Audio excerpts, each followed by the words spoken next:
regimen, but the governor does have the authority as within the bill to deploy the regiment to overseas territories with consultation with the Premier and to other territories without consultation in relation to that. If you give me a second, I'll find the precise section.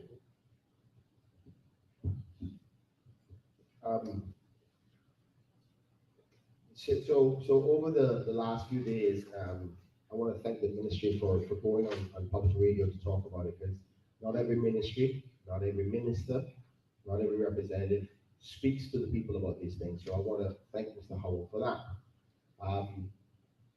But these are some of the places, he's currently the voice of the government at this particular point. So we have no other line of communication. Voice of the ministry. The voice, sorry, my apologies, the voice of the ministry, which is the civil service, which is totally different than the political arm. But we as electors have to speak to the politicians to ask why this bill is coming to the House, because it's the cabinet that have decided to bring this bill. They're the ones that approve the wording within this bill. And one would ask the question as to why certain parts of the bill has been agreed to bring to the Legislative Assembly. So now I know it puts him in a very difficult position because he can't answer that, but the government is not providing somebody from the elected arm to come and answer that question. So it's difficult to get some of the answers we need. That's why it was almost impractical to even have this meeting tonight without having somebody from the government, non-elected or elected, to come and speak to us, because I can tell you what's in the bill. I can say people have problems with this, have problems with that, but I can't tell you why they put it in there and what their reasoning is. Now, whatever answers he gives us, I'm assuming it's only from the civil service part.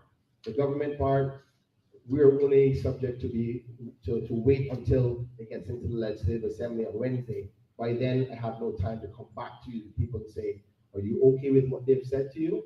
I don't have that opportunity. I'm trying my endeavor best to give you as much information as you possibly can, so you can have an understanding as much as you possibly can as to the answers we're given.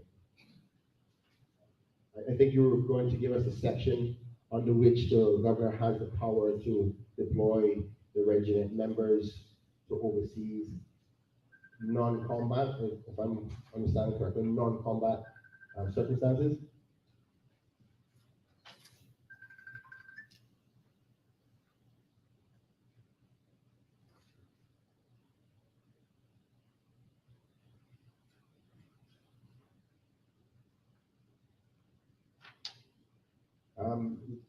Most likely the answers to that question will fall under section 28.1.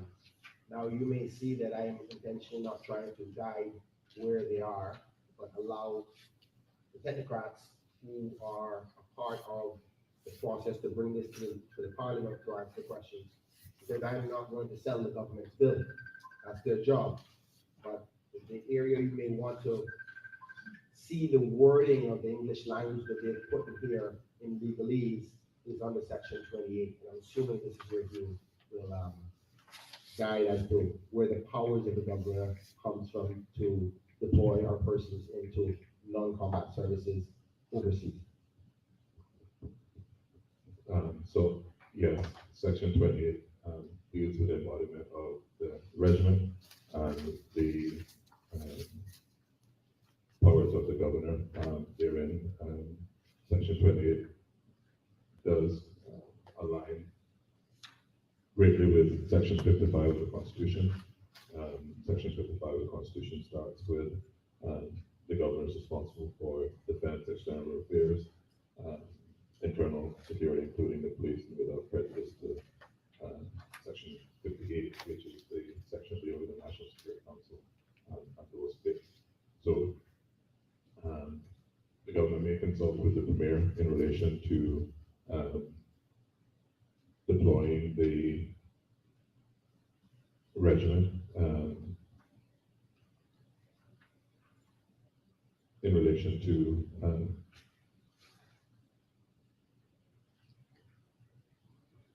within the islands or British Overseas Territory.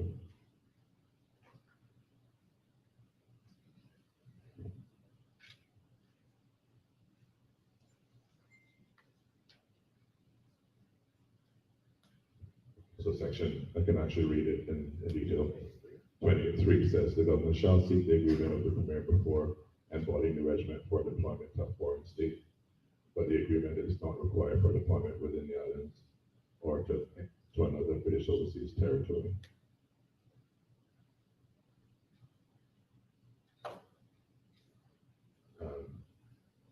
Backing up a bit,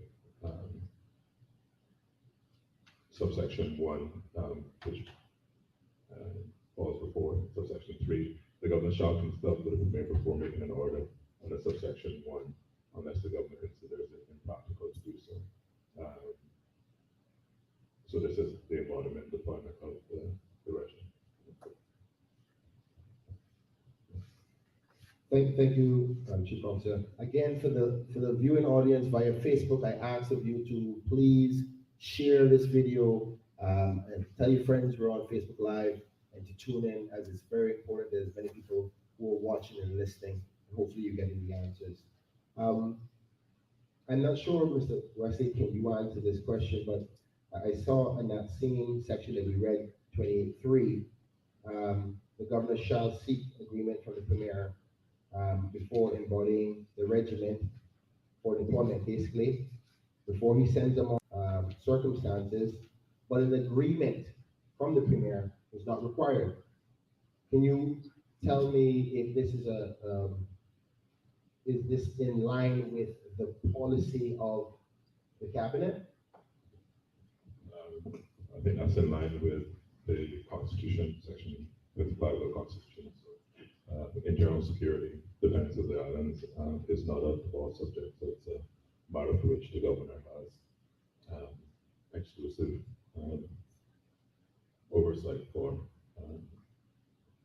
The other areas in which are devolved further down in section 55 of the Constitution, those are delegated in writing to ministers to take charge of. Thank you, Mr. Wesley. I totally agree. In respect to the Constitution, it says for defense of the island, but it's a non-combat regiment. So why would they be sent off? Or I'm assuming you're saying that it's nothing to do with the government, but the governor who has the authority of the defense of the islands. If this is a non-combat regiment, why would they be deployed in the first place? I'm sorry, I'm probably posing questions that you may not be able to answer, but if you are representing because it's not a government policy, then it has to be coming from the governor's office, am I correct? So, clause 3 of the bill outlines that a member of the regiment may be required to perform military service, including training and non-combat services, both in and outside the King Islands, at the direction of the governor. So, I don't think it would be pointless for me to continue to pressure that question. I don't think there's an answer that can be given by you, but only from the governor's office or the elected members. So I'll move on to the next one. Folks, please take notes. Try to remember your questions, because I want to allow you to ask those after we finish. We have 4 more questions to go. I think it's also important to look at clause 8, where the governor, acting at the governor's discretion, may delegate functions under this law to the deputy governor, may delegate functions related to operation of the regiment to any minister after consultation with the Premier, and by written notice to the deputy governor or minister anytime revoke such delegation. So there is a possibility for delegations to be issued in respect of the regiment by the governor through clause 8. Thank you. Very important point to highlight that our elected persons, where you and I and the constituents give the power to them, one of them may be selected to be in charge of this. But ultimately, I think it's important to recognize, if we go back to section 28, it does say that even though that is delegated, you can still make a decision regardless of what they say. Just highlighting a key point, because it makes you take things into perspective as to the seriousness of the power that we would be giving to this process through the Legislative Assembly. You give us the power, we go in there, we make a law. Now, if you're not comfortable with that, how that is, it is my job to understand that. Now, if you're okay with that, then my job will be going there and support it. I just want you to understand the parameters of that, okay? Next question. Why are there no elected members on the defense board? So I think that's clause 9, which makes up the board. So the board is appointed at the governor's discretion. That's the way it's drafted. So I don't really have an answer for why that is, but as it is drafted now, the defense board is at the governor's discretion.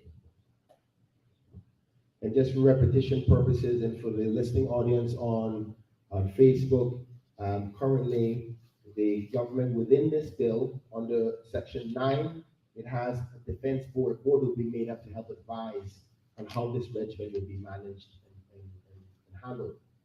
But within the law, like say for instance, our security council, we have a security council in the Cayman Islands.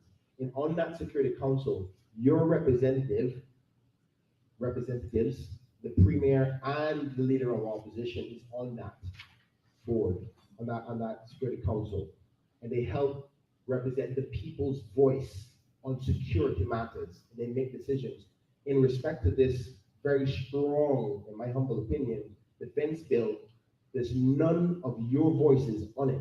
That's why I think it's important for us to recognize that. And whether or not, as your representative, do you want me to challenge that in the Legislative Assembly when it comes there? So I want you to think about that and be mindful to guide me on your behalf when it's that time, okay? So we're gonna move on to the next question, and that, the Defense Board is under section 9 of the bill. If you want to go over and read it and take stock of it another time. Next question is, if the regiment is Cayman's regiment, why has there no discussion with the public about what the regiment shall look or be formatted as? I'm assuming the person is basically saying, why were the people not consulted as how the makeup of this bill would be? Because there's a lot of things in here I'm not sure everybody is fully in tune with.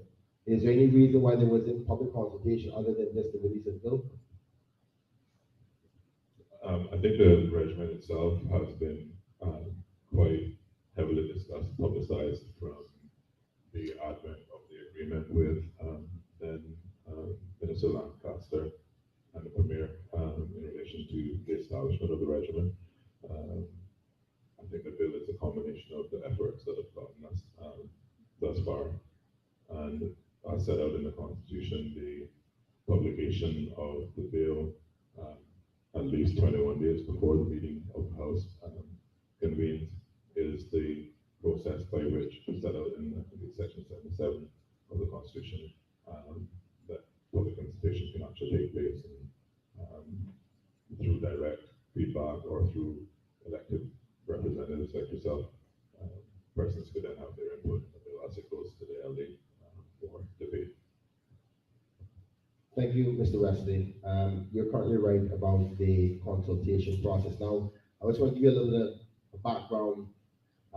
Unfortunately, the only obligation that is there for the government, the cabinet, the governor's office, or anybody to consult with you on anything in respect to the laws of this country is to release this document or any other bill that comes to the House for 21 days by gazetting it. If you go look for it, it's your business. If you don't look at it, too bad.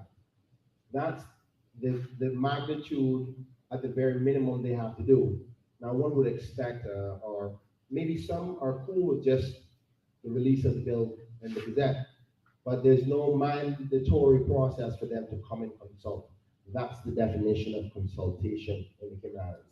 Just to release the bill, and if you got a problem with it, you gotta go find your constituents, or go find your elected members and raise your concerns there. And unfortunately, I differ with that process because I think that's why so many things get skipped, because you have to be able to be willing to give that information to the public.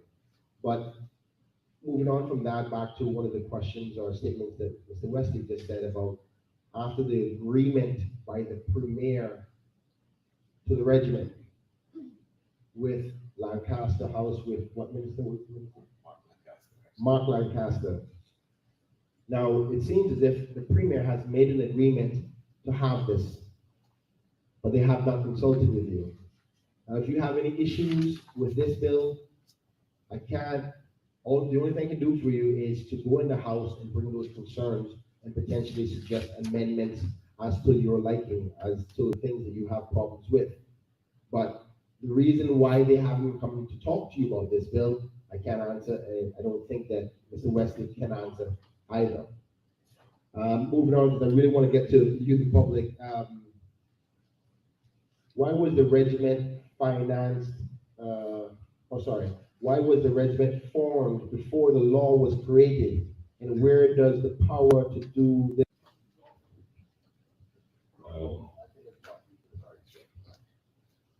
Is this common practice, and or should it be? So I think I spent quite a bit of time on this one with at least some of the members of the audience tonight and on the radio. So if we go back to section 55 again, section 55 of the Constitution, that is subsection 1, subsection D, does give His Excellency the Governor the ability to appoint public officers, provided that it doesn't involve financial implications that weren't budgeted for. The budgeting aspect is covered by section 11.5 of the Public Finance and Management Law, which in effect gives the Cabinet the authority to approve a supplementary appropriation exceptional circumstance up to 5% of the annual budget before it has to then go to the LA for the debate and passage thereof of any additional supplementary appropriations.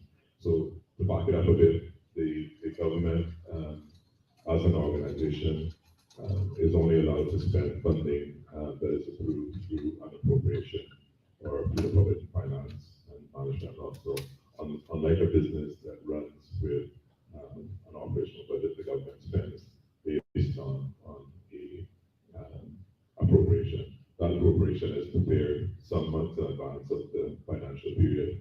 The financial period now is 2 years. In this case, I think the 2020-2021 budget was approved somewhere around October of 2019. The first mention of the regiment that I saw in the media was November, December of 2019. So it would have been sometime after the budget was agreed and approved by the LA. So section 11.5 is the means by which Cabinet can authorize additional expenditure to happen upon Cabinet's approval and then be debated at the LA future date, as different from section 12 of the Public Finance Management Law, which calls for the appropriation to go to the House before it's expended. So together with section 55, giving the governor the ability to appoint, which consequently is actually delegated down to individuals like the deputy governor and myself, who are appointing officers. So my authority to appoint, transfer, terminate, dismiss persons actually flows from that position in the Constitution. Those were the bits that allowed the regiment to go through. And I can also say, even in my own experience, so this is my 33rd year with the civil service. And for 25 of those years, I worked in a department called the Computer Services Department. That department actually has no specific governing legislation that sets up the department. There's no law that says there shall be a director of computer services, what the remit of the department is. Those things were covered by policy, and the funding was approved for that department that exists, whether it existed before I was there in 1987. But the department then, is a legitimate government department, but doesn't have primary legislation setting it out in relation to its formation or its operation. So the fact that the regiment started as a sort of parallel exercise was one that was done partly in part to get some capabilities up and ready for the peak of the hurricane season, with expectation that the legislation would soon here follow. I don't think that it's in any way, shape, or form illegal, because the Constitution as it's set up now, the public finance management law allows those things to happen with the powers that enshrined in the Constitution for the governor and in the legislation for the cabinet. Thank you very much. That was a long answer, as you said, but I'm quite sure we all appreciate it. Again, to those who are watching via Facebook and via Cayman Mall Road, I want to thank Cayman Mall Road for broadcasting this Facebook Live, as well as on my Facebook page. Please don't forget to press the share button. It is important that everybody is aware of what we're saying. I want to thank the member that just came in, Mr. Alaric Lindsay. I appreciate that you're here. We do have an opportunity for the listening audience to ask questions, and we're just going to finish this last question, then we're going to open up the floor for the public. I have a question, actually, someone would like to know. Oh, 40, yes. 4906. G? G? 4906, anybody got a G? Is that Mr. Billy, is that you? Such a rush to come in.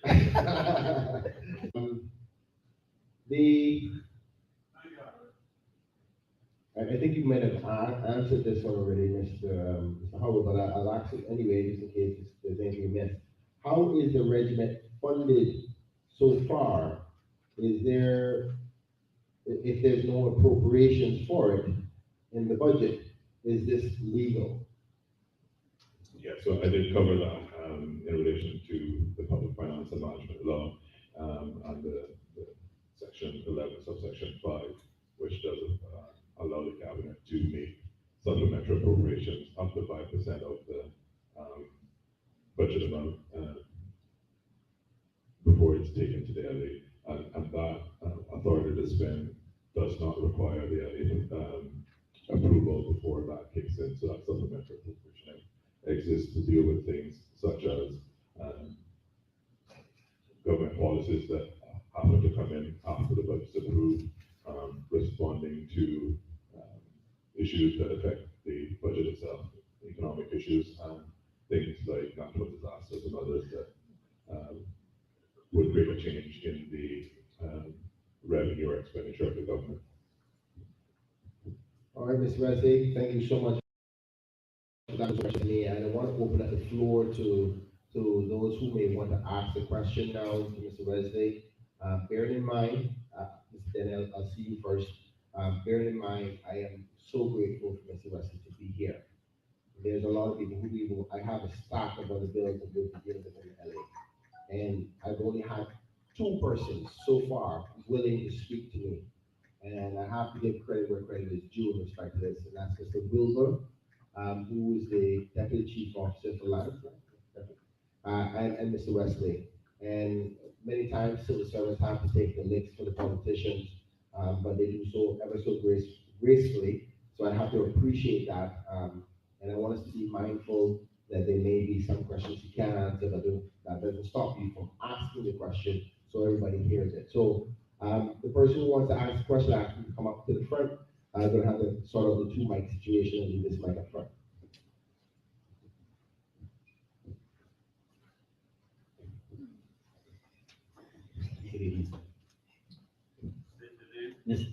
My name is Daniel Warren Jr.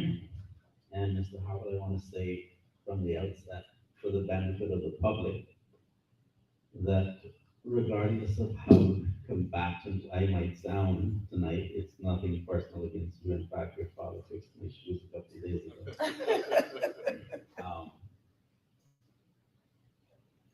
I have some totally disagree. In section 5, it says the regiment is responsible for the defense of the islands. And I know that in the interpretation law, islands mean the Cayman Islands. But if the government is going to ignore my desire to see this whole idea scrapped totally, because I don't think we need a military defense of the Cayman Islands in this, because we're bringing in, along with this, the Armed Forces Act 2006 UK. And if we think that the governor has discretion under this, wait until that piece of legislation comes in. The other thing is that in section 3 of this bill, it says that, I'm going to read it. A member of the regiment may be required to perform military services. I think I know what military services mean. And to me, what it means is learning the art, skill, craft, science of using whatever is at their disposal to kill, if necessary. And that, what the average person would describe as going to war. That's what this says. This says may be required to perform military services. That's to kill. It goes on to say, including training and non-combatant services. The fact that it lists military services, including training and non-combatant services, means that this is saying that they may be required to do military services, which is to go to war, and this bill allows them to go to war anywhere in the world, if the governor and the premier agrees to it. And the training and non-combatant services is separate and distinct from military services that's listed prior to the comment. If it did not, if this was saying that they were not going to be able to perform military services, the phrase military services would not be there. Or it might say, instead of including, it might say consisting of training and non-combatant services. But because it says including, that means in addition to military services, which is killing. This bill is saying that, contrary to what you're telling us tonight, that it is, in fact, a combatant service. And so I don't see the purpose of having a regiment, which is a military term. In other words, a military for the Cayman Islands, if it's not going to include the ability to do what militaries do, which is to kill. Could you elaborate on that, please?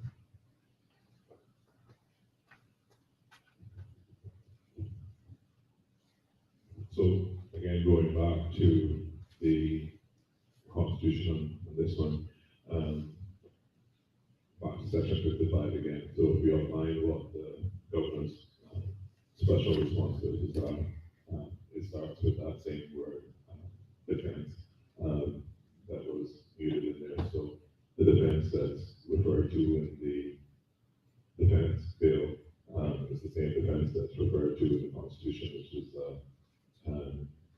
requirement of the special power of the governor. You mentioned the Armed Forces Act coming into play with the defense bill.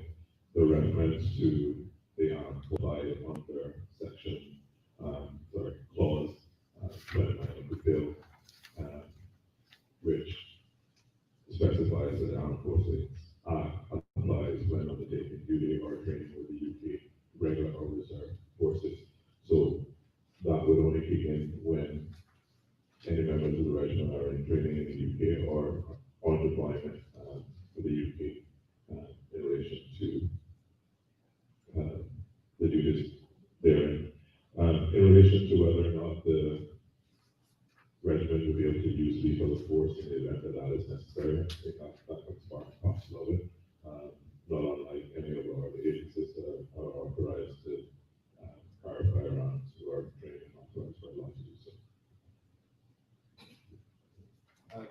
Just to summarize, and allow us to anybody else has any questions? Okay, let's see who has. Denny, as my role as one of your voices in the Legislative Assembly, I got two things that I understand that you would like to see changed. One, the amendment to section 5(1)(a) to add the word Cayman before the words islands, correct? Second one, amendment to section 3 to remove the words military services from the sentence structure of section 3. Would that be a fair assessment? Well,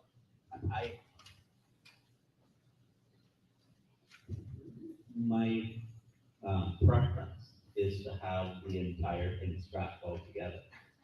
We don't need a military.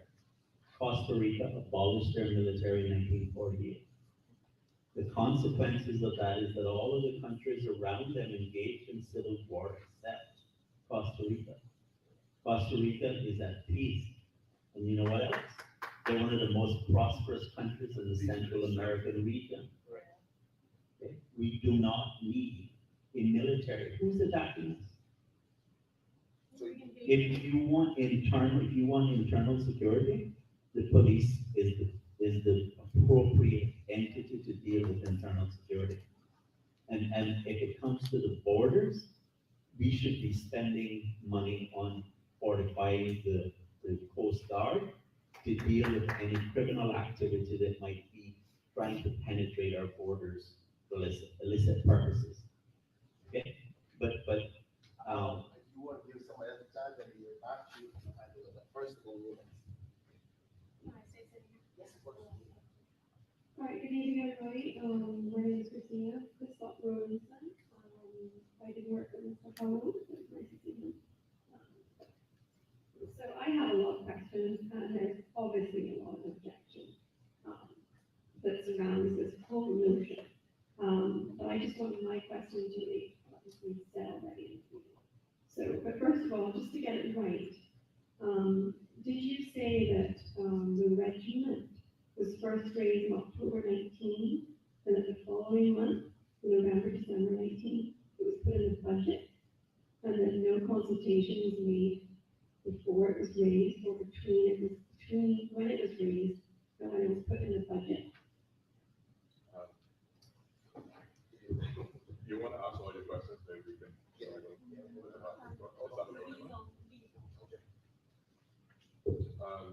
So the appropriation, the section 11.5 appropriation, I don't recall exactly when it came through, but it would not have been part of the original budget consultation for the 2020-2021 budget.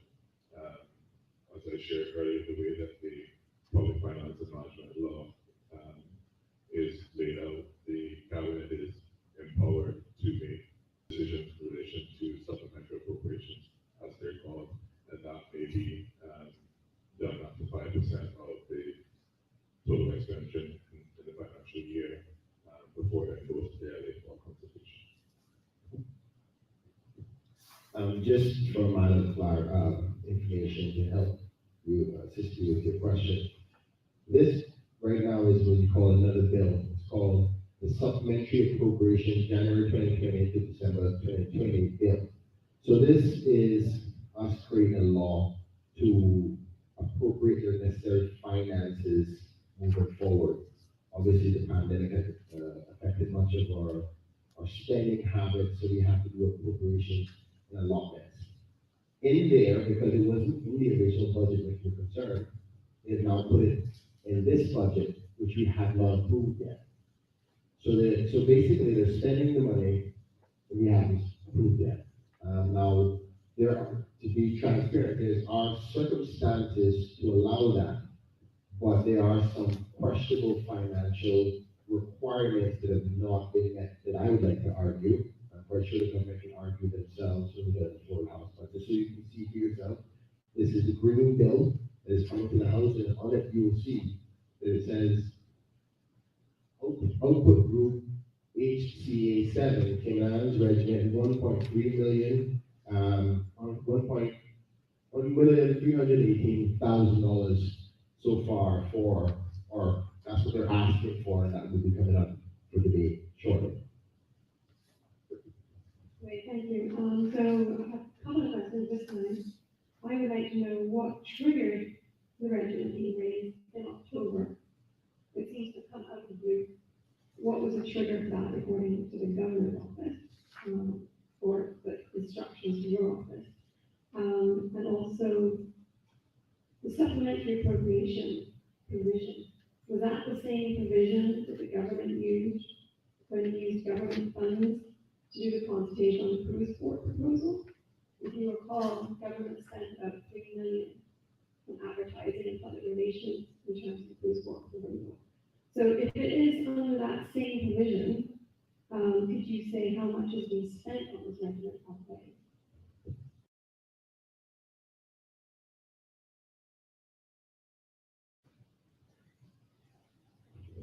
Mr. Leslie, you heard the first question?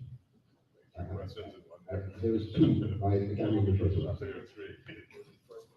Okay, the first one was what triggered this in October 2019, according to the governor and your instructions. You got that. First one was last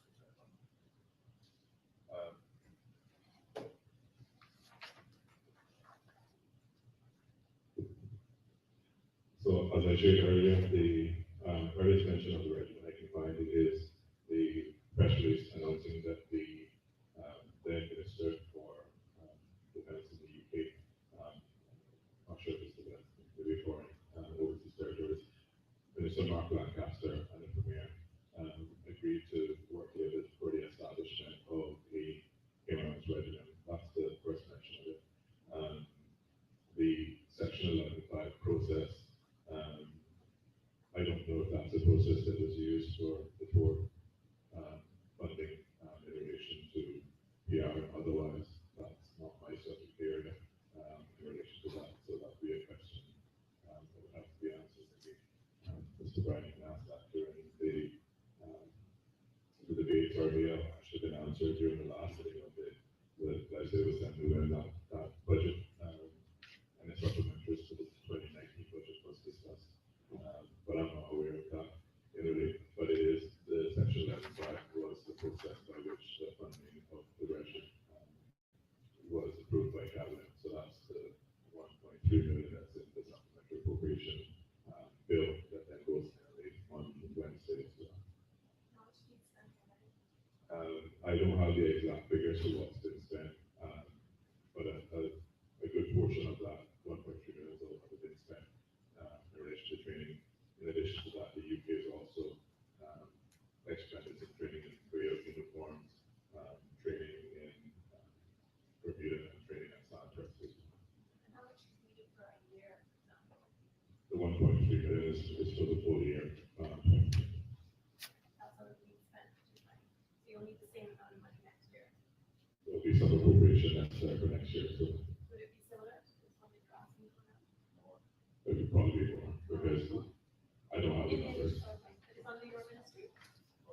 Yes, but the supplementary appropriation is a policy decision made by the Cabinet. So you have no idea that much will cost next year. At this point, no.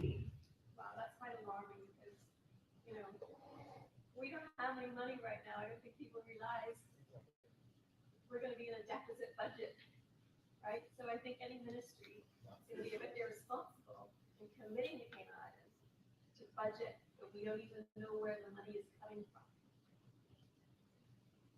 Well, there's two separate questions there. Do I know the exact amount that it's going to take to run the regiment for next year? I think that depends on what the government sort of approves in relation to how much of a regiment service they want to buy for 2021. The supplementary appropriation is just for this current year that we're in.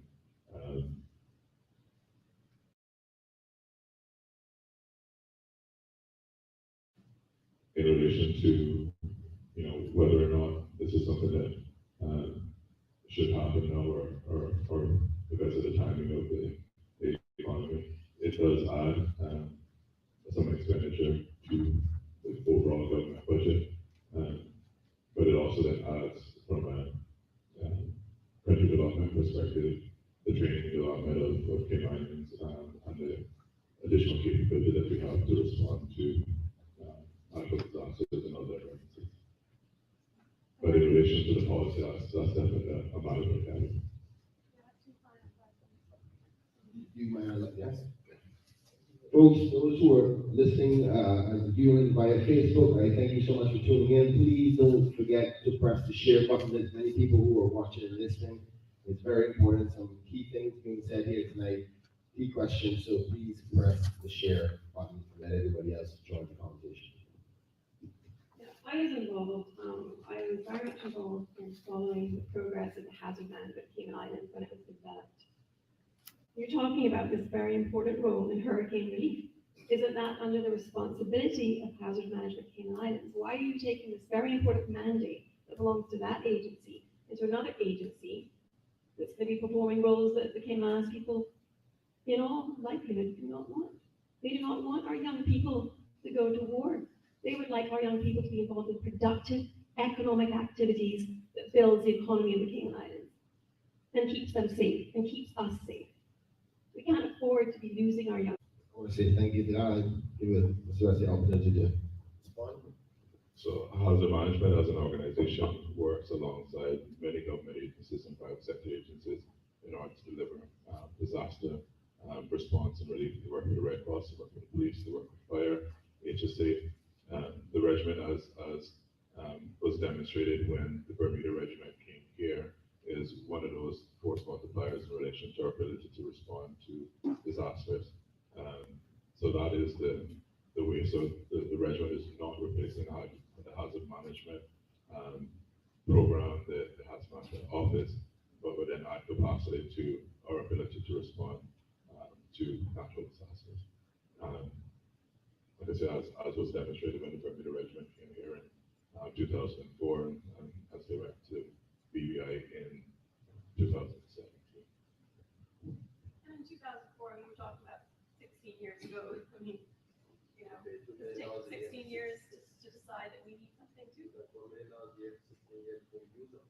So again, clearly, I said at the beginning that I can answer factually what's in the bill, what's happening with what's before us now. I can't deal with policy. That's a matter for the cabinet and for the LA. So while I hear you and the other things, I can say that the response for the recruitment exercises has been quite tremendous. I think we've had well over 200 people apply for the first recruitment of reservists. So while there's strong opinions as to that type of service, there's also strong interest as well. So I think they will recognize. How many of those were unemployed? I don't have the details as to how many were I would unemployed. probably smile that many of them were unemployed. Actually, we need to be finding those people for employment. Most of the current 51 reservists are actively employed. I'm not sure the exact number of the It's number very on important it. statistic. How many policy staff do you have in your ministry? We have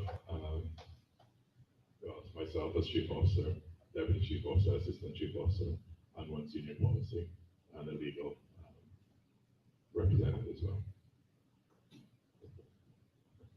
Mr. Rossi, before I just move to the nice gentleman in the front, was there ever any guidance from any other agencies to the ministry advising them to have public consultation before they install the regiment? Was there ever from any authority, whether it's the police services, the prison services, the cadet corps, anything like that, trying to give you some advice as to public consultation and legislation before the implementation of the cadet? No, not from any other government agency here. Sure. Not that I'm aware of.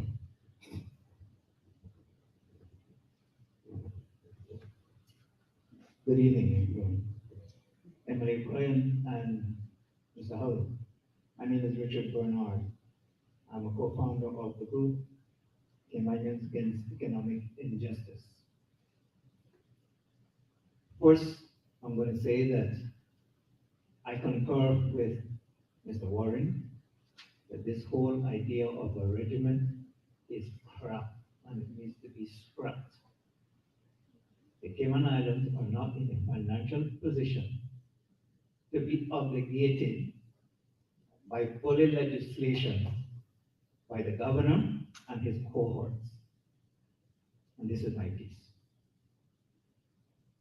So my question is, all of the supporters of this legislation, which is the bully legislation, and all who are agreeing to it, when push comes to shove, and there's no money there to fund ongoing services, where is the money coming from? Taxes gonna have to be raised, and then you're gonna have demonstrations in the streets, like what's happening in other countries.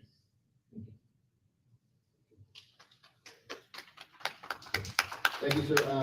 Before we go back to Mr. Warren, who I know has another question, is there anybody else in the audience has a question?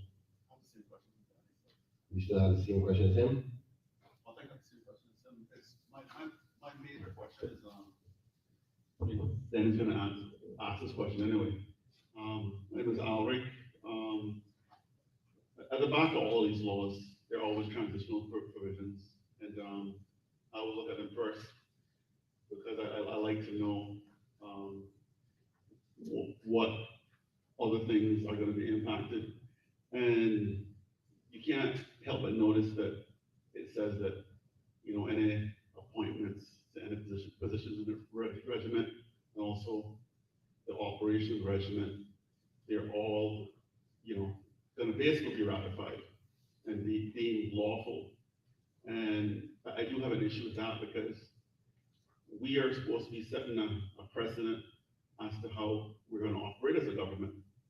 We're supposed to be setting a standard about about governance in general. And for us to conduct activities before we have a law in place to govern them, it seems to be backwards.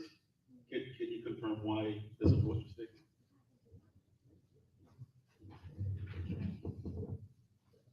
So again, I can repeat myself for the sake of repeating. I think there are some things that the opinion is other than the fact that I'm sharing. And that's why I think each person is entitled to their opinion. So I laid out that Section 55 of the Constitution does give the power, the government the authority to appoint officers. I shared from my own example, working for a department that does not have prescriptive legislation setting out the makeup of that department and the officers of the department and those things. But the department has existed for a number of years, continues to exist, as do other government departments that don't have primary prescriptive legislation setting out their makeup. So from that perspective, the formation, initial formation of the regiment, I think is lawful based on those powers, and the funding aspect of the regiment falls under the Section 11.5 supplementary appropriation of the budget. So again, that gives the cabinet the authority to progress supplementary appropriations and then bring them to the LA for debate. And on the Section 11.5, those appropriations do not require the approval of the LA before they start to take effect. So those are two legal means by which the appointments can be made, funding can be made, and the work started. The matter that the process is running in parallel with the legislation coming through is a fact. Those of you who don't accept that, you know, that's your opinion. You're quite entitled to that, but there's nothing that says that you actually have to have primary legislation to set up a government agency. Why ratify it? If it's allowed, it's lawful, why ratify it? The prescriptive legislation goes into quite detail as to how the regiment is configured, discipline and some other things that need to be put in place for the long-term efficient running of the regiment. So that's why that legislation is there. Right, but you said that,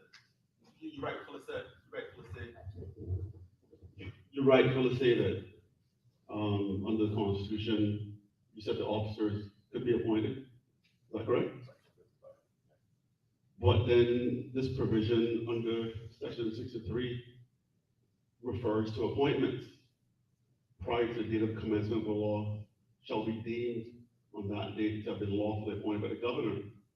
So if you're saying they're already lawful appointed, why have this provision in there saying that they're lawfully appointed? So, I want all the audience in the Facebook land to hear. so the appointment of the officers in general terms is allowed. The specific appointment in accordance with this bill when it becomes law is what section 63(1) in my view is referring to. Folks, I just want to try to add some context to this particular question, because it's one of more so process that we have currently in our governing role in the Cayman Islands. As we know, we're a British overseas territory. As we know, we have a governing document that they call the Constitution, and we know that we have a government that operates a particular way. Now, as uncomfortable as what Mr. Wesley has said, it's a fact and a reality.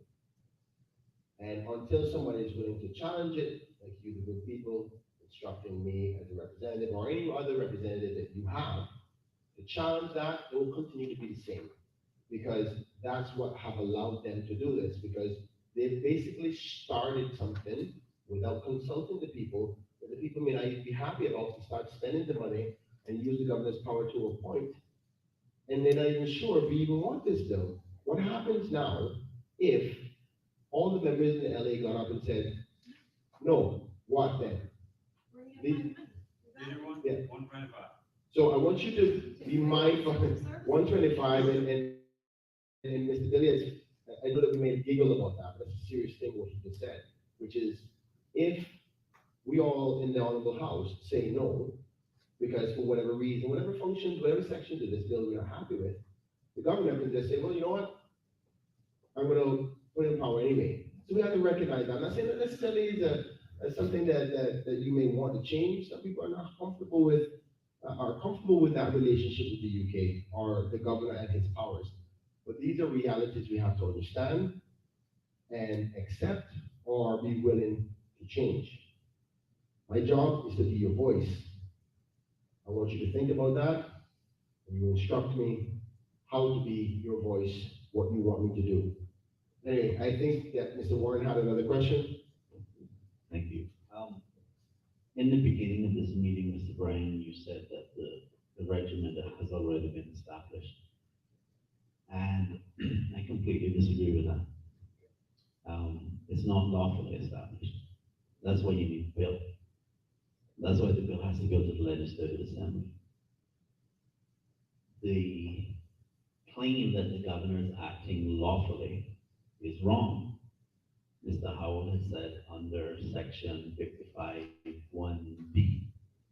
I would like him to read the last phrase, the phrase after the last comma of B, and tell us what that says. Because in my mind, it is saying that he can make it, the governor can make appointments, except in times when new financial provisions are required. And the fact that the government had to make new provisions for finances, which is why it's going to the Legislative Assembly and in an appropriation bill to be made into a law, which would then make it lawful, means that currently it is not lawful. Okay? And so that phrase there is saying that the governor can do all of those things, except where new financial provisions are needed. And I know what you said about 11.5 of the Public Management and Finance Law. What you have not done is you have not brought to us any document from the government in which the government is telling the public what the exceptional circumstance was. There is no exceptional circumstance that's lawful. Because you didn't budget for it is not an exceptional circumstance. Okay? It has to be something like it's an emergency. Government just had to spend the money because services had to be provided right away, that's an exceptional circumstance. The process that you were describing to us is from last year, October, in which the government was talking about their plans to do a budget, which is the ordinary course of government business. That's not an exceptional circumstance. And in that case, the government should not be incurring major expense, especially at this time when the future, economic future is uncertain. And so I would like to hear from the government what the exceptional circumstance was that caused the government to incur this expense prior to it being approved. Because that's what section 11 only allows it, 11.5 only allows it for the purposes of exceptional circumstances. And the financial secretary has said that's the section that's being used. And you're saying that that section is being used.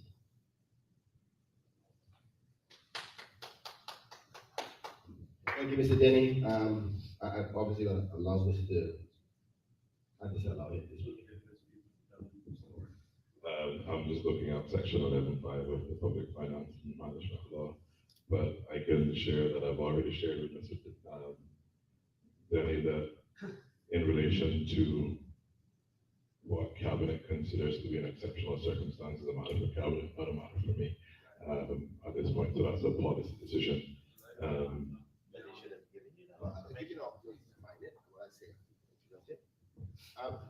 Just to add context, again, I do not want to undermine Ms. Wesley in any way, and I have to put the necessary focus where it's deserving. And in this case, these types of questions that we need answers to should be coming from the government.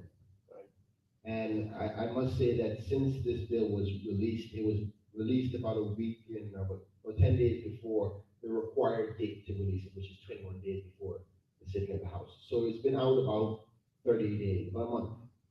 And when I read the bill myself, I brought this concern up and I said I want from the governor's office and the premier's office to come and speak to the people because of these concerns that I read, and then people ultimately read themselves. I sent the bill up, you received the bill, Mr. Adam, you received the bill when I sent it out. I think most people who are on my WhatsApp list gets the bill. And these concerns were brought up to me, and the government has refused to come. They could have even assisted Mr. Wesley to come on the show with him. I'm thanking him so much for last week. He went on the Rooster show, on the radio came on to talk about the bill. He's taking the licks, or the quizzing questions, I shouldn't say licks, but taking the pressure that the elected arm is supposed to be taking, and they're not here because they are involved in the creation of this. They're complicit to the fact that without them taking the process for the exceptional circumstances that is being used to provide the funding for this, then it doesn't support the governor's actions.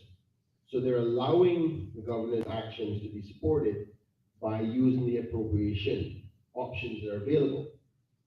Rather than saying, no, Governor, I'm sorry, you can't do that. What you have to do first is create a law. So the governor cannot do this by himself, is what I'm saying. Remember that. So to Mr. Warren, first request, the appointment of officers follows on, which includes salary, allowances, leave pastors, pensions, for which a financial provision has been made, and the organization of the public service to the extent that it does not involve new financial provision. So that's what section 55 says. The Public Finance and Management Law does set out what an exceptional circumstance is in relation to that law. So I'll read that here now. An exceptional circumstance means an event which occurs during the financial year and which A, is beyond the control of the Cabinet, B, could not have been reasonably anticipated at the time of the enactment of the appropriation law for that financial year, C, has an economic or social impact, that is significant enough to necessitate the exclusive financial transaction different than those planned for a financial year.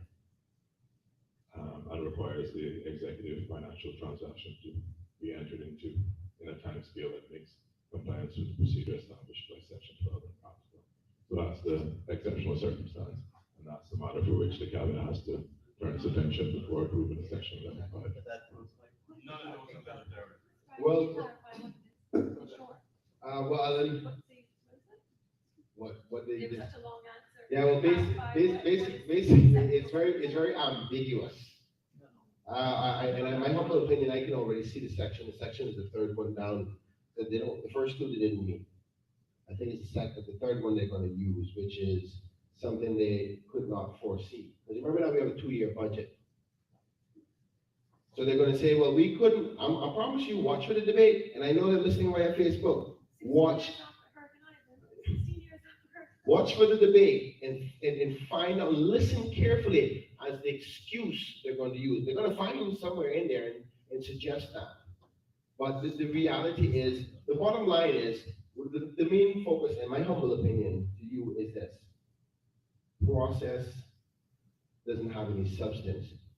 You cannot say rule of law is important and then bring a law without do an action without bringing the law. It's just, in my humble opinion, hypocritical and very convenient to be used.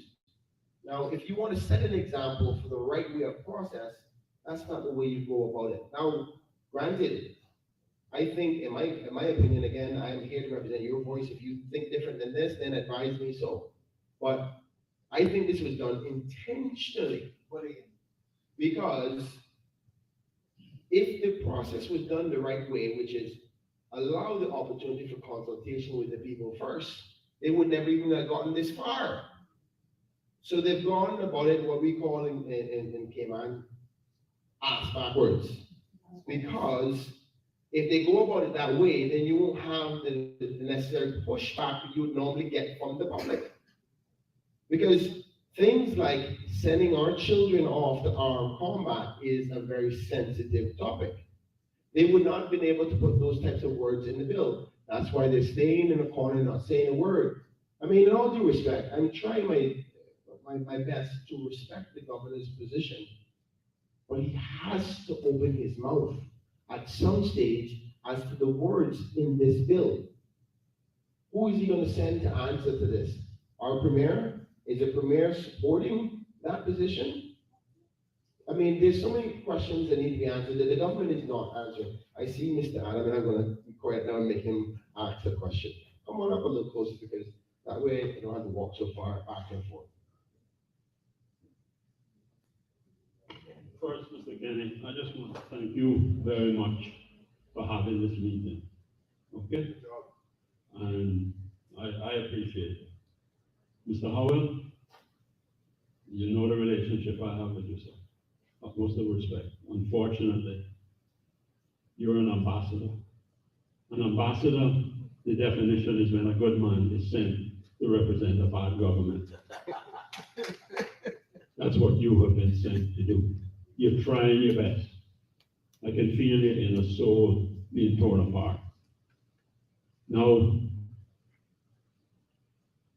the government's actions, this is just one of many Caymanian damning actions by this government. That's why I feel betrayed by the PPM component of the Rainbow government. Betrayed by them. This is not what we worked for to establish in 2000. No. When we look at the retroactiveness of this, they're also doing in the retroactive provisions in that to be able to take away dedicated rights to the beach. What next are they going to do retroactive? They're going to say we can't walk on the road, and road is no longer for pedestrians. And they pass in the law retroactively because you walked on the road last week. Before the law came into effect to say you couldn't walk on the road, then they have an arrest, so you can be arrested for walking on the asphalt road. Once you start to go down this hole, this drain into the cesspool of poor governance, which is where we're going, these are the kind of things that happen.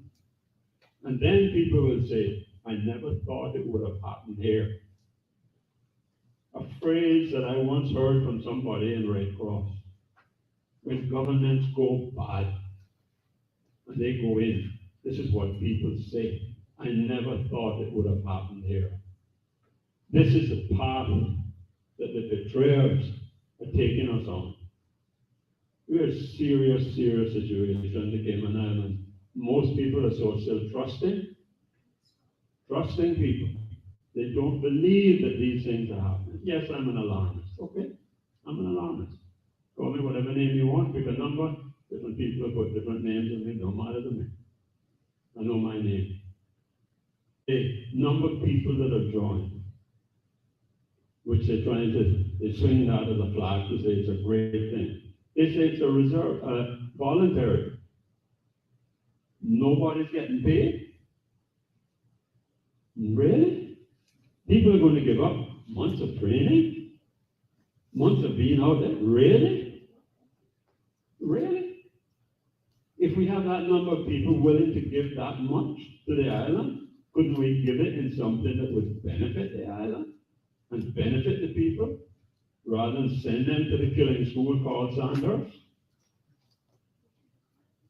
They're trying to kill. That's what they do up there.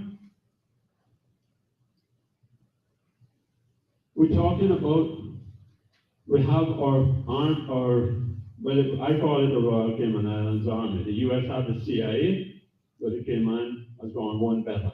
Our CIA. We're trying to put together and get to work together the customs and immigration, and to a large extent the police, for border control operations. We have a Coast Guard we're establishing. None of these are really functioning yet. I realized something was wrong when we got the second helicopter. I read through 100-foot letters, like a 100-story building they're trying to force down our throat to. Something was wrong there. I just couldn't figure what words, what letters, but I knew it was going to be a bad word once it came out. The second helicopter. Federal income tax, for one purpose. Federal income tax was started to finance war, World War I. That's why they started it. The UK want to destroy our consumption-based taxation system, and they're doing a good job because they're subsidizing all these billionaires, bringing in all these materials. Subsidize these kind of people. They make the money on the income of the people, because they have income tax, so they get it on the back end. Here, we subsidize these people even further, because these imported slave wages that they have at $6 an hour, cornmeal, rice, sugar, corned beef, and all those type of things, flour, duty-free items. So we don't collect the duties on those anymore. In quotation marks, to help Caymanians. No, that's to help billionaires so they can import cheap labor, import poverty. To live 12 to a room, 12 to a 3-bedroom house on Crew Road after that. And our Caymanians are suffering. In AU units, payments are going up about 10% or more a year. It hurts me to see these people. It is wrong. We're killing their spirit. That's what we're killing when they're living on handouts. Too many people are happy with it. My question? Yes, sir. The question that I have from Mr. Howell and for the MLAs that are listening, I put you in the position of the man who was accosted by someone who said they were going to hang him and kill him. Then the man looked at him. He says, however, you have some choices. The man said, that was going to be killed. Said, what's the choice? Well, you're going to be hung. I got 3-color rope here. Red, white, and blue. Which color you want me to hang you with? Any MLA anybody that votes for this bill, yes, is that stupid guy that's going to be killed. He wastes the time of choosing what color rope he's going to be hung by. There comes a point in time when you don't compromise, you don't get involved, you say, I abstain from the vote, and you sit back. I have others, but let somebody else say some more things. Thank you, Mr. Billy. I just mindful of time, Mr. Wesley did give up much time for this question. Mr. Wesley, you can stay with us tonight. That'd be fair. So we just everybody understands where we're at. Yeah. I can feed you too, no problem. All right. Well, quick question that came up for myself is I noticed everybody is not happy with the retroactive abilities within our governance structure. And I'm not happy with it either. And as a representative for you, would you support me bringing a motion to the parliament, asking the government to ban retroactive legislation in the Cayman Islands?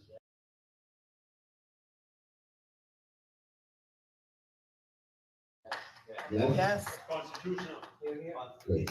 You want to do something with the Constitution, do something like that, not a nonsense politics. Thank you. I got support. I'll start to see one of my members, if there's any other members of the opposition, or even on the government side who would like to second that motion. I'll be happy for it, because you know that I can't do it by myself. I need at least one other person to sign it. Hopefully I can depend on my good colleague, Alva Suku. There's one more question I was gonna ask. Are we saying tonight, based on just the audience here, bearing in mind this is a small audience compared to the number of people in the Cayman Islands, but I think majority of the sentiments I've been hearing is the same thing I've been hearing on the street, on Facebook, on the radio. Are you saying that you don't want this bill at all? No. And you're saying that there can't be amendments to No. clarify some of these areas at this particular point? No, I don't want red, white, or blue rope. No rope. All right. I'm not gonna, Mr. Billy, unless you insist, I will give Mr. Wesley that last one. Just 2 points I want to clarify. Okay, yeah. Just 2 points to clarify on Mr. Billy's contribution there. So the voluntary aspect of the regimen is in relation to enlistment. So it's voluntary enlistment, as is covered in clause 6. Clause 53 covers the salary, the pay and allowances, attendance pay and allowances for the regiment as required for drills, annual camps, or is embodied with respect to a member's attendance. So it is contemplated in the bill that it is for free, but it's voluntary to join. Volunteers. So it is. Are you saying that they can volunteer for it, but they still be paid to do it? Yes. All right, there's another question in the back? No? Okay.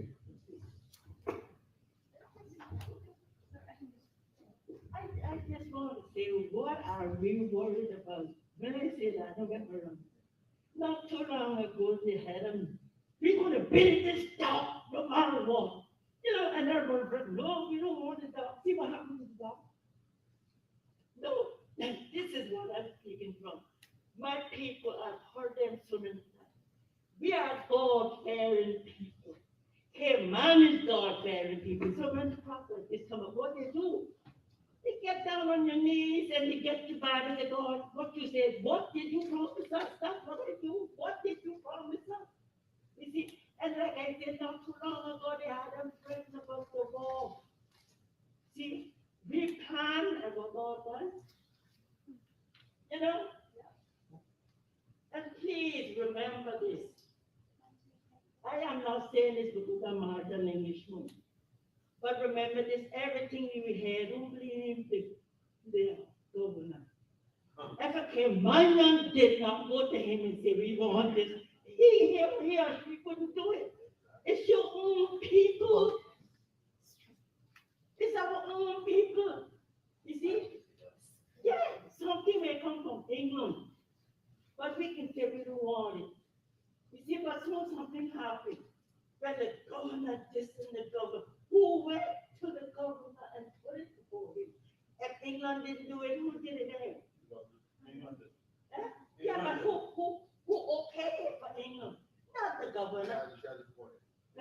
wouldn't have got this far without the okay.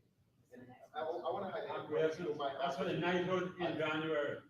I'll tell you Please, this in a minute. you hear it on I'll explain what she's trying to say, because there's merit to what she's saying. Yes, yeah, explaining of what I'm trying to say. I understand what you're Yeah, saying. okay, Perfect. because there is a woman governor come here or whatever, she can't do anything, right? Without governor, we love you, all that, we want. It's our own people. I'm gonna go way back, this is, some people do not know this. Because we don't have no old came out to remember this. When, well, I will tell you what shocked me the first time when the other came on government. When, you remember when that boy, Mr. Arthur's son used to run? And the boy had, Truman used to run. And I'm going in on this unmanned road. I go and walk home with the boy, and my husband was working in a bank. And there was a Jamaican man there that was friends with the team. So one Sunday now we went to one point. Okay? In this little Jamaica, little boat he has, this little boat. Me now, I don't get up because I don't ask the question. So I sat, he said the big old table, and I sat next to the sitting. All right. And I said, tell me what's going on. He said, well, you believe, we just made the law. We don't want no music on Sunday. And Mr. Connelly come and stand up when he know the dead is going to come to him and say, let us bring in those carnations from Jamaica, Chinese people to play the band. But so he said, but we just formed the law. He said, don't play no Jamaica, they don't play no foreigner. He said, okay, man, love you all. Thank you so much, I think one of the statements, Mr. Wesley, you can help support this or not, if I'm correct, but the Security Council did give its blessings to this implementation of the regiment. Would that be correct? In respect to, the okay was given as to an implementation of the regiment. It was supported by the Security Council. And bear in mind now who is on the Security Council. I'm not going to talk about the appointed persons because they're not accountable to you. The people that are accountable to you are those that you put your X next to. And those are our representatives. Now, I'm not picking on any particular person, but I'm just talking about the process of how governance works. The power is with you, the people. We transfer that power by putting an X to that person. That person gets a position, gets a power, gets on a Security Council, and then they decide things for you. It's not for themselves, it's for you. So they have given the blessings to the governor to implement this regiment on your behalf, but they haven't talked to you about the establishment of it and what it means. So I don't know how you feel about that process, but that's what has happened.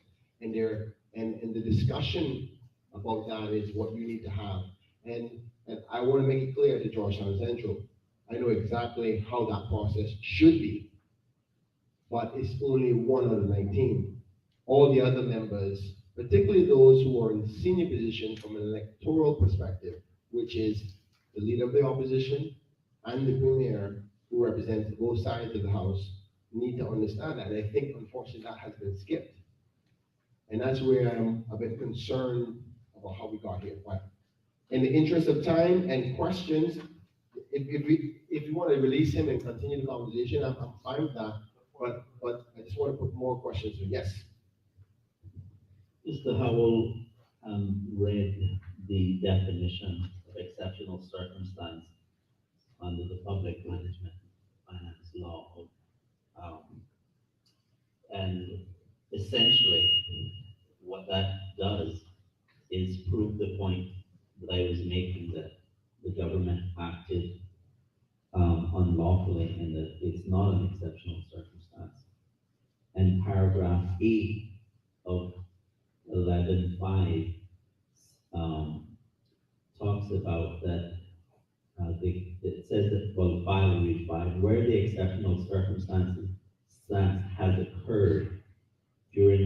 financial year, the cabinet may authorize executive financial transactions for which no appropriation exists.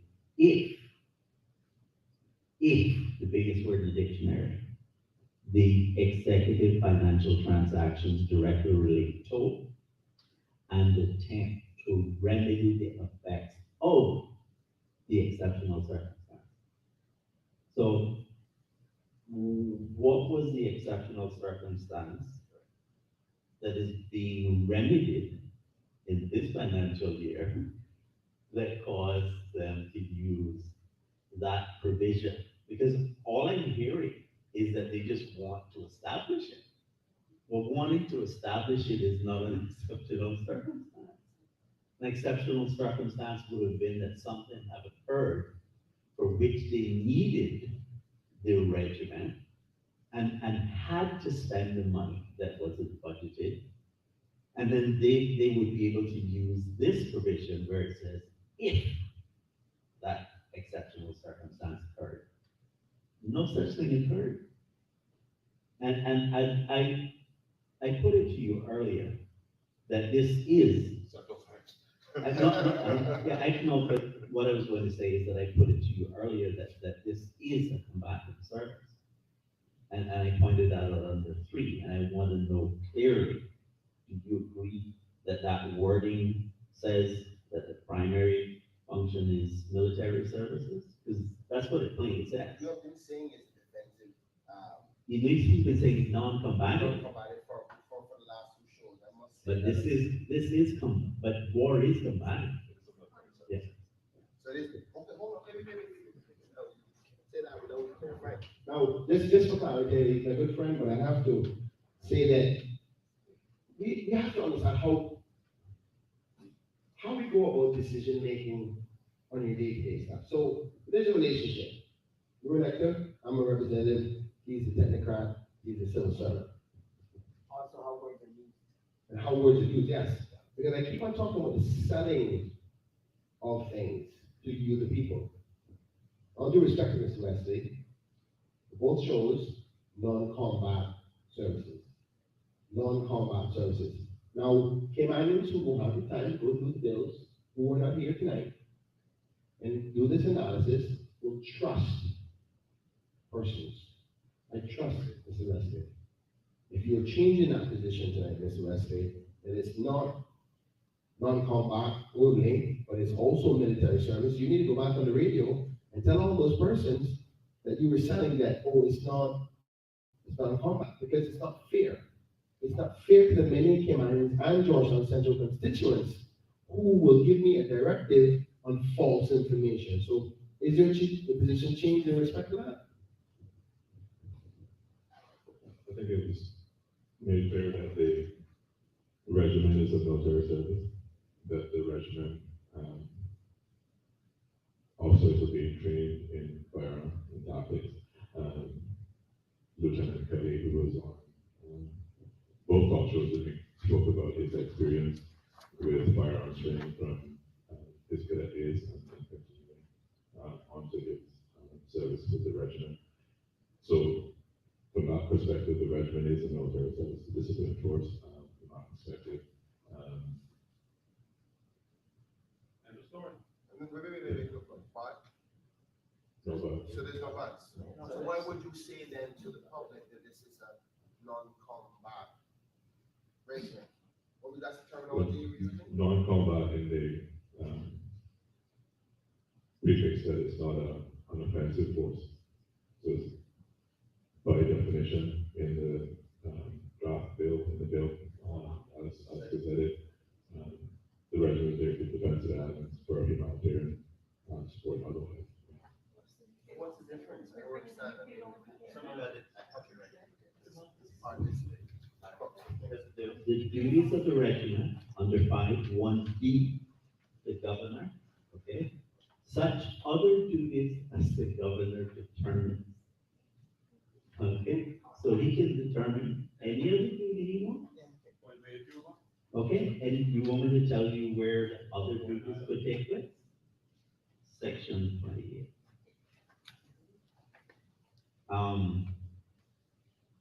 It says the governor shall seek the agreement of the premier before embodying the regiment for a deployment to a foreign state. But agreement is not required for deployment within the islands, that's the Cayman Islands, or the other types of islands, which are the British Overseas Territories. Okay?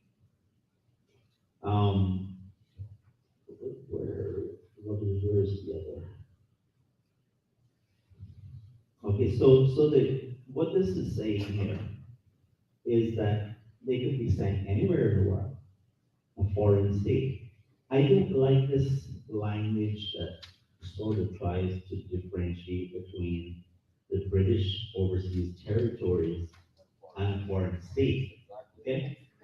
Because that makes it sound like the other British overseas territories are not foreign. But this is local legislation. If you were looking at it from the UK's perspective, they might not be, well, they would be technically because they're overseas territories, not a part of the UK, so they're still foreign.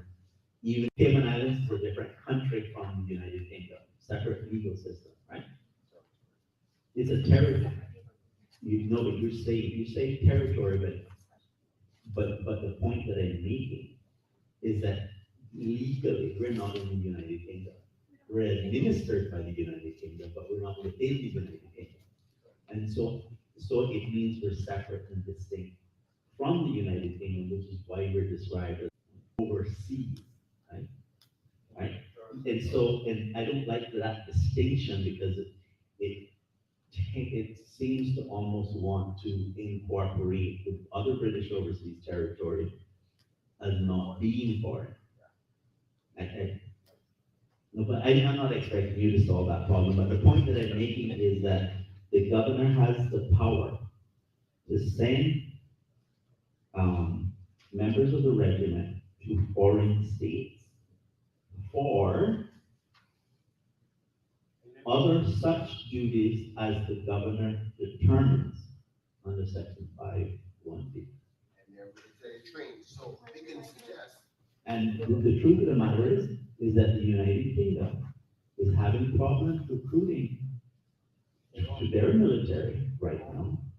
I believe that what's happening is they're trying to make up for that shortfall by going to the other British overseas territories to get soldiers to fight their wars around the world. Folks, I'm mindful of the time and I'm going to, unless there's another specific question to Mr. Wesley, I would allow to relieve him so you can work with his family. I can stay a little longer, you can talk to me directly as your representative, but unless there's a specific question to him. Thank you. Mr. Howell, as policy advisors, before the premier meets with somebody of a high rank, there was always the custom and tradition to write policy advice, speaking notes, etc. So I'm assuming, and you can say, you can tell me if I'm right or wrong, that there were briefing notes, speaking notes, policy advice prepared for the premier before he met this smart line. Could you confirm which department that would be that would prepare policy advice? Was the premier's meet with Lancaster who agreed that we need to have a regiment? And was that after cabinet approval? And obviously, as a policy officer, you'd be privy to that information.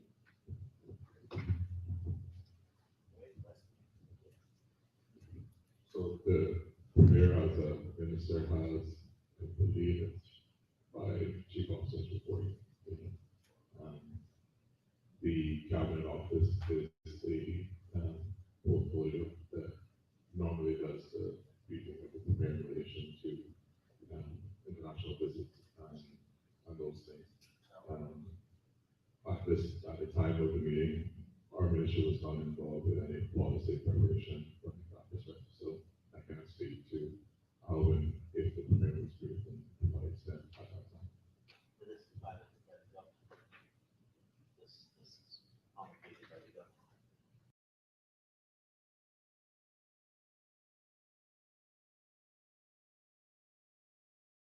So the governor's driving this. the question is, why is the governor bringing this? Well, the premier is the minister that's bringing the bill to the House. The premier is the one who's bringing the bill. On the legislative assembly website, they have this, the governor is introducing. Yeah, that is an error. It's in Can the you take that bill. back to them? Yeah. It's in Yeah. the bill. Hold on, wait a minute. Are you saying that the bill that, well, I'll ask you a question. Are you saying that the bill that I am given as a legislator, that I send to the people I represent, has an error in it, and I don't know? Mr. Bryan, you know better than most that bills sometimes have issues that have to be sorted out during committee stage. And that is one of the areas that has to be sorted out. Some days I wonder why. I don't, folks, it's hard to be your voice when they manipulate the system so much. Amen. Sometimes they learn these strategies. See, after a while of being in the game, as they call it, politics, when they know they want to avoid certain circumstances, they can say, oh, I won't put it in right now, and I'll make an amendment later. Because you'll never see it. I can't even get to see it, to tell you to look for it.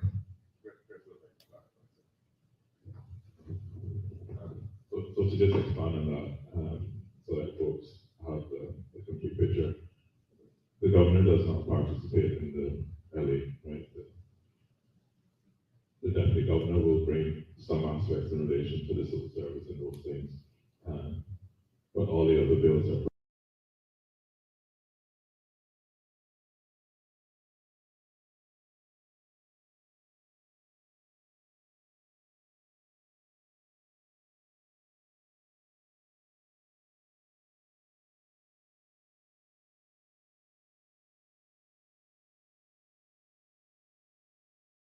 Mayor should be the one talking to the people, and not the governor.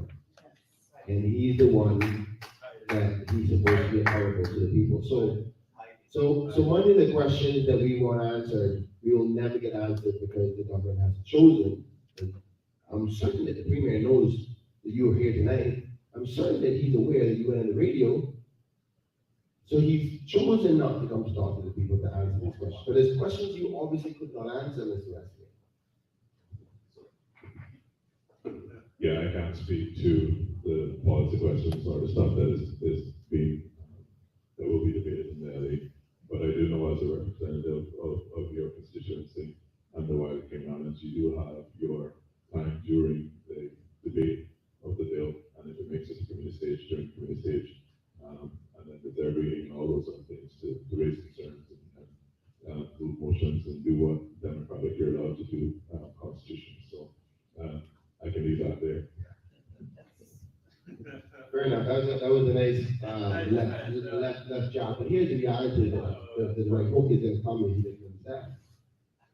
Yes, I do have the opportunity to debate and discuss those things. And yes, the premier, as the representative for this bill, and me as representative of Georgetown Central, will have that discussion. We'll have the debate in the House. Why I think it's important to have the preliminary discussions first is so I can get the involvement and directives from the people. It's no point me and him debating in there and then take the vote right afterwards, because I haven't heard from the people I represent. And he intentionally does that because he does not want you to understand or to see or to direct. Look, having a discussion in there is not going to help me because I have no opportunity to say, can you guys stop the legislative assembly for 2 days? I need to go have a chat with my people. Or a month. So but even if it's just for one night, just to say, go, you heard what the premier said. What do you think about it? Is it rubbish? Is it good? Is it bad? What do you want me to do? Because they've forgotten the purpose of representation. There's no, whose plan is this? Whose regimen is this? Is it them making the decision, saying, listen, we know what's best for you? I mean, I'm not trying to be mean.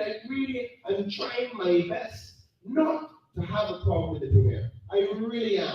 But if you do this that way, I can't do my job. And my job is to the people. I don't know what his job is, but I know what my job is. And I know what representation means.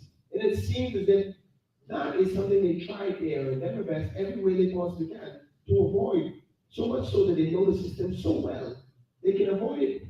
Nobody, well, God, come out, tell me right now, the premier, I don't know that we have this meeting tonight. And he knows that he was an office. Anyway, folks, I'm not going to dwell anymore. Mr. Wesley, I really do appreciate you being here. Let's give Mr. Wesley a round of applause. I thank you. I know that this is a difficult task to come to. I appreciate it. Folks, if you want to stick around a little bit, just ask any more personal questions to me, you're welcome to. I'm willing to stay a little bit longer as I do represent you on other matters. But Mr. Wesley, thank you so much. Yes, I do. Folks, before I want everybody to have one more seat. One more seat. I don't want to run you quite yet. I want to thank all of those who were via Facebook paying attention. There is a number of other bills that are coming to the Legislative Assembly. Wait for us to have a discussion about it. Outside of me just saying where I find the problems or where the issues have been. I mean, many of you may have heard some of the discussions on the radio by other departments.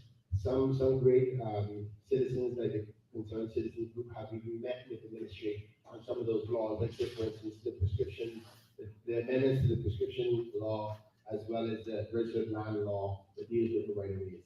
I must say congratulations to that group who have been advocating quite strongly, and I'm going to be talking to them before we actually address that bill on supporting some amendments or outright just not supporting it at all. But I take their direction in that respect.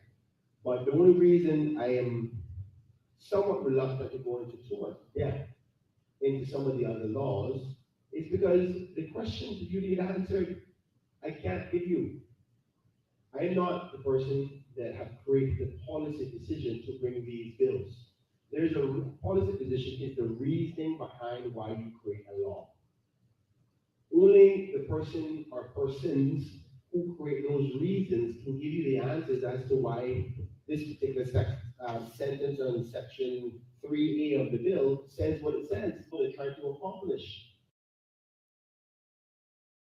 And I can't give you the answer to what the government is trying to accomplish. But the government doesn't want to talk to you, but I don't know why. Again, I'm young, but I can make some strong speculations as to why that is. No accountability. So it's almost doesn't make much sense to go into much of those bills. I think there's two of them that are of controversy, which I at least had the opportunity on your behalf to talk to some of the civil servants, like Mr. Wesley here tonight, and Mr. Wilbur. Just for those who don't know, myself, Mr. Adam, Mr. Edward Miller, and the Concerned Citizens Group met with the chief officer, not the minister, but the chief officer, the deputy chief officer, Mr. Wilbur, to go over some of the concerns they had with those bills. And I think that we're at almost there with some amendments that we agreed on, were there agreed to today. Well, we were supposed to have a meeting yesterday. That was cancelled. It's supposed to be tomorrow. And then tonight, that's been cancelled for an uncertain date. Which means it's so that it can be, but yet still, they're not withdrawing the bill because of the various things that we have put forward. They're having discussions with them. Well, but just to give you a little background understanding, I think the intent of the bill, this is even going on in the here, the intent of the bill is coming from a good place. But, hear me out. I think the intent is coming from a good place, but the outcome could be very, very dangerous. For one, the Concerned Citizen Group at this particular point is fighting some challenges to some right of ways. And then they want us to basically pass a bill to support the argument which they're fighting for in the first place, which is they should have been registered from a long time ago. And now we're going to pass a law to say that the register has the power to get them registered. And the Concerned Citizens Group who filed for them to be registered from before said she had the power from before, or the registrar of lands had the power from before. I think passing this law would basically undermine their case altogether and potentially jeopardize any cases before the court. That's my humble opinion, but I am guided from those who've been from the outset fighting this circumstance. I would just answer, what they're doing, they're giving power where power doesn't exist. They're giving certain entities and organizations power. Because with a prescription right, 20 years of use, you acquire the right. Eternally. Indefeasible, cannot be separated, cannot be annulled, cannot be moved, cannot be cancelled. And they're now wanting to give certain rights to people to do that. Stephen Hall Jones, in 2003, February the 5th, in his letter to the government, which was kept secret until 2012, gave them that information. But the government has made commitments to certain entities to close right-of-ways, so Caymanians can't get to the beach. Well, More and more, and they did not bring that to assist. They brought these things to humbug and to flop legally. But those commitments would have to be changed because they're not lawful, then they can't make you bring. Lawfulness has nothing to do with yes. governance in the Exactly. Cayman Islands anymore. Yes, it does. I don't want to lose the listening audience because there's still some people on Facebook. I'll say this in respect to that particular controversial bill as well. If I am not convinced before now and when the bill is addressed in the floor house, after discussions with the concerned citizen group and further discussions, if you can't see that there is more protections in there, I will not be supporting the bill. That doesn't mean the bill is not going to pass. Bear in mind, I'm only one of 19. And the government has the majority. So as much as I fight and I scream and I shout sometimes, the only thing I can do is bring awareness so you can see for yourself. And the battle will not stop even if they get the bill. So with that being said, folks, if there's any other concerns that you may have within your community outside of these bills that you may want to bring to my attention tonight, because as I am moving forward, I am trying my best to take as much notes as possible as the things that are concerning to you that I'd like to take this opportunity to hear from you now, that I can jot them down. And in this sitting of the house coming up, that I can possibly address them. Can I see 2 hands? Yes, I have a problem with the garbage. 5 years ago, population was less.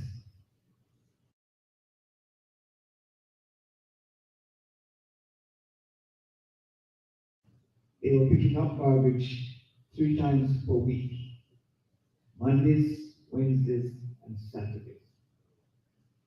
Then it went to 2 times per week. And within the last 3 years, or 2.5 years, thereabouts, it is now down to 1 time per week, which is on Wednesdays. And the population has increased. So there is a major problem when garbage is picked up on Wednesday mornings, and then on Saturday and Sunday mornings, garbage is all over the place. But you have a regiment. It is being spilled by dogs, chickens, cats. I even see iguanas up in the garbage now. So why is there a lack of garbage collection when the population has increased? Very good question. And we have Very good question. Very good question. new garbage trucks. Carol, double check to see on Facebook if there's any questions on Facebook that come in that we can take one of. I agree with what John Ashley just said. I actually have a very good friend, Richard Sims, who, very diligent person, who works really hard with the tools that he's given. And, Richard has been very active in removing derelict cars from around the island. And I just want to say that, he is actually working really hard, but he can only work with the tools that he's providing. So I'll say on that. They there are young people in this country who are getting together every other week to clean our beaches. It's a linked garbage issue, so we have Protect Our Future, we have Plastic Free Cayman, and the people that come out are majority under 20. You know, they're 15, 13, 17, and there are big groups that come out. So they clean barkers. This weekend, I accompanied them to Northside. And on Sunday as well, we went to Peace Bay. The reason I'm bringing this up is after hurricanes, we have garbage that washes up here from other countries. Outside the hurricane, we have people who are residents who are littering. And one of the things that I mentioned is, why isn't the law being enforced? And the fine is $500 plus 6 months imprisonment. And one of the practical difficulties is the police would say that they don't see the person in the act, and they don't see the person in the act, then they can't find them, and they can't arrest them. So the other question came about, could you actually videotape the event? And I can tell you factually that evidence has been sent on to the Director of Public Prosecutions, but my understanding is government has different priorities, and so we have a situation where we don't really see enforcement of the little law to the extent that we would like. We can't hide the issue with the garbage, because eventually it's going to face us in terms of pollution, in terms of affecting our water, table, which hits us in the end. Indirectly, it hits us. Well, directly it's going to hit us. We might get sick. We might get cancer. You don't know what the impact is going to be, but it's going to be a very negative impact. So that's what I wanted to say in conjunction with the garbage comment. But my other comment was, I think that we need some kind of plain English language guide to some of these bills, some of the draft legislation, because I would love to see more people get involved and giving their input and feedback to the government. Because I know that some of these bills, some of the draft legislation has very technical language, and it's technical for a reason. And a lot of it is based on history and lawsuits and having to get the wording correct. So it's very technical, and lawyers can get it, and Danny Warren can get it, Mr. Billy can get it. There are a lot of people in the public that can get it, but we're missing a big portion of the public that are not used to seeing technical terms. And so one of my wishes is to have some sort of plain English guide, so we have more participation from the public. Last thing I would say is, we talk about retroactive nature of some of these laws. It is a very important point. Like Danny was mentioning earlier, we talk about the unlawfulness of the current acts and establishment of a regime. Had it not been unlawful, they would not have added this provision saying that it is lawful now. So we have to pay attention to these little intricacies that appear at the end of legislation that refer to retroactive activities. I'll give you another example. Years ago, the Freedom of Information Law allowed you to access cabinet records under two circumstances. If it was a matter of public interest, and if it was purely a matter of a factual nature. The reason I'm mentioning this is because in January of this year, there was an amendment to the Freedom of Information Law. So, as I said before, you have access to cabinet records if there was a matter of public interest. For example, if you thought there was a governance issue or something that was not done correctly within cabinet. It could have been deemed a public interest issue, and you could have seen that record from cabinet. However, in January of this year, an amendment was made to the Freedom of Information, not use the public interest argument now to see the relevant cabinet records. And the reason I'm bringing this up is that there's a retroactive provision in that Freedom of Information Amendment law that says that the public interest, your ability to use public interest. I have to repeat this because I want to get very clear. In January 2020, an amendment was made to remove your ability to see cabinet records based on a matter of public interest. The retroactive provision says that you cannot use the public interest argument from June 2019. So they passed a law in January 2020 saying that this is retroactive to June 2019. So what is it that you were hiding for that 6 months? 6 months, yes. So it's very concerning. We need more involvement. I'll give you another example. There's a bill that is going to come to the House, but it's being discussed in the industry, and you probably haven't seen it yet. That is a legal services bill. So the legal services bill is the new name for the legal practitioners bill. So years ago, the legal practitioners bill was argued, it wasn't passed because it was very controversial. It was controversial because Cayman lawyers sought to have a profit sharing rule in some of the big firms. It also failed because some Caymanians wanted to guarantee that a certain percentage of Caymanians were trainees, a certain percentage were partners in firms. And so it became very controversial, and so it didn't pass. So what it did was it changed the name of the legal practitioners bill to the legal services bill. So now it sounds like this new thing. The reason I'm bringing this up is also for retroactive implications. So currently there are persons practicing Cayman Islands law overseas without a Cayman Islands legal practice certificate. So for example, I'm a lawyer in Cayman. I must have a Cayman Islands legal practice certificate, and I do have one at the moment to practice law. So you would think that anyone who practices Cayman Islands law should have a Cayman Islands legal practice certificate, but that is not the case for lawyers who are practicing Cayman law overseas.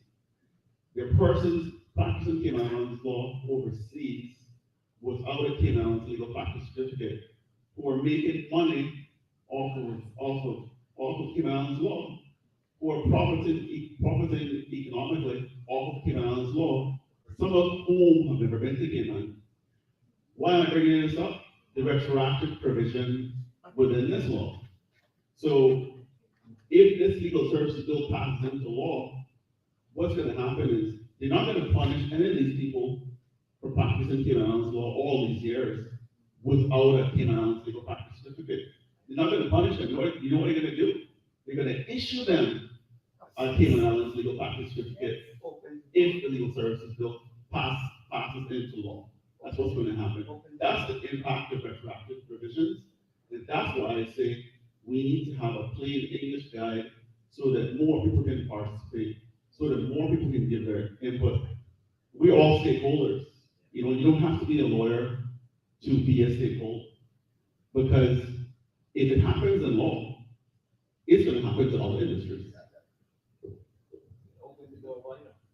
Mr. Kenneth, just remember that when a group of people enact a law to legalize criminality and then develop a code of conduct to justify it, the definition is legal plunder. The pirates rule in the Legislative Assembly. It is a hall of pirates. Well, we have to do something about that. Oh, bless We you, have to sir. do it for myself. I want to say something, Mr. Bernard. what my husband and I do when the garbage started piling up? We took it in our car. I do that too, I do that too. Well, I should okay. have too. I got And tenants. if you live in with somebody else, they just say, you know, Yeah, I have tenants and I do that as well. Otherwise, my garbage is all over. yeah, they come and sell up in the Cayman Islands, now, you know, you come to one, take it, it's clean. Right. Now, I don't know anything about all the beaches, but I had this action about the beach stations, I don't know about east and north side. But you know the problem that started in Step Mile Beach? Cayman would go to the Step Mile Beach, okay, at first. We didn't go to the hotel place and drive the chairs. We didn't do that because that was private. That was for the tourists, okay? So when this come on about they didn't want people doing this and doing that, I said to my husband, I mean, before he came here, he not, we didn't go, you know, we used to hang out at the island beach and all that. Only if we were buying stuff at the, that's happening. The island beach, we would use the chair. But that's what happens. People come and drive the chairs and, you know, not using their bridge, but I know the majority of them that came there, where they came from, they could go to the hotel beach and swim, okay? And then they get either come in and then they start making up their food and leaving their garbage and all of that. But I always sitting there and remember that famous Kenneth said, what was it that famous sentence he made? One asks for what? Why ask for what? What your country can Can do. do for you, Ask yes, that's what you can do for the country. Kennedy. Yeah, we can, Kennedy, we can do a lot to help. It's our island, always remember that, this is our island. People don't like us to say that, but it's not that we don't take care of it. Nobody else will come and take care of it. Him and I go walking in the morning sometimes, right? I see garbage, I pick it up. Next place that I get another container, I put it in. Those big old limbs that fall off the trees, you know, I can't fly them anywhere, so I just take them to the back of the owner's house. I mean, it's a lot we can do ourselves. It's a lot, you know, in the island here, he give it to us. Emmanuel, that will fall, right? And this is what I, yeah, this is what I say, I don't mind other people complain. But don't tell us what to do. You know, don't tell us, you don't know anything about us. We being told. You know, don't tell, you don't know anything about us. But let us, this new private was coming. God's willing, and he give it to us. Let us think about what can each one of us can do. Living here. You know, it hurt me, I always said, after the hurricane, so many builders came here and the children going to school. Now you want to tell me that builders couldn't get together and say to the government, okay, we build the place, we find the stuff. We finish the school, those kids are going to school too. You know, it's a lot of things I see. But I like to talk and I come up with the truth. But my mama always used to say to me, you just like your father. But she wouldn't tell me till a man that knew my dad said, you know what? Because your father was like this. He tell you what he had to tell you to tell you. But I don't know, I tell you the truth. It's a lot. I see when I went to Canada first and I saw Farm Canada. I wanted to come home and clean up everything and plant it out. You know what I mean? It's so clean, we can do that too. You get what you see dropping something. Look what you're doing that for. You know, you know, let us get it together. Yes. Do not expect the government to do everything, and I appreciate what you try to do. But we need to help you in a lot of ways besides come and complaining to you about this, complaining to you about that. You know, the one person, we all need to join in and do something. True. You know, that's what we all need to do. Do something. What can we do? See, they gave the young, the teenagers hell. I have to say to them, don't do that. Why? When we were growing up as teenagers, and we had what we had, we were talking the same thing. You know what I mean? I said, don't do that. Yes, For lift them them. up. And Yes. the young ones that are working, I said, who hired you? When you go out to work now, if they hire you to do something, but they ask you to do start paying me for that. I said, he watching you, if he see that you really, you don't even see that you always get a good job. You know, and even if the people do have to ask you, that's what we used to work at the hotel. The bar manager get on the island beach. I mean, we treated everybody the same thing. The garbage man, the garden man, this is your old come. But we respected and we treated him good. And the day could go off and we could gamble and all kind of things. When he come back, his hotel is running, just like how he left it. Oh, he go off, he go to make him. All represented. Let us do something. Like this young man said, you see what happened in the United States? Everybody about you going to tell me somebody there working with other payments and somebody don't know about it. Somebody got to know about it, what's going on. Somebody, you know, but they don't care because they're getting their little cut problem. You see? You got to use your big tool. Somebody got to know who that person is that is doing that. And then come up to be your own camera. I love and I love my people. Right? But I got to tell them the truth. And your father, son came and who knows who is doing that. Okay, good night, darling. Love you all. I keep praying to you. I want to say thank you guys so much for coming. I'm not going to stop saying guys, I'm on the TV after that. She says, ladies and gentlemen. Thank you so much for coming. I really appreciate it. Your feedback is definitely noted and will help me with being your voice in the legislative assembly. I want to thank all those on Facebook. I really appreciate you guys being involved. In this world of technology today, I have to take advantage of every opportunity that I have to get the information to you. I know some of you are in quarantine at the moment, and my prayers are with you, that you and your family are going to be well. And when you get out, you can have a little smile and a laugh together. That being said, thank you for tuning in. Thank you for those who shared. If there's any concerns that you heard tonight that you want me to be aware of, feel free to send me a private message. I will take that into consideration and deliberating on your behalf. So I appreciate that. And thank you so much to Kim and Malwood for sharing my video. There may be a lot of people who put a lot of pressure on you, but I respect the fact that you appreciate information to be sent to the people. And I thank you so much for that, Kim and Malwood. Folks, thank you guys so much. God bless you and have a good day.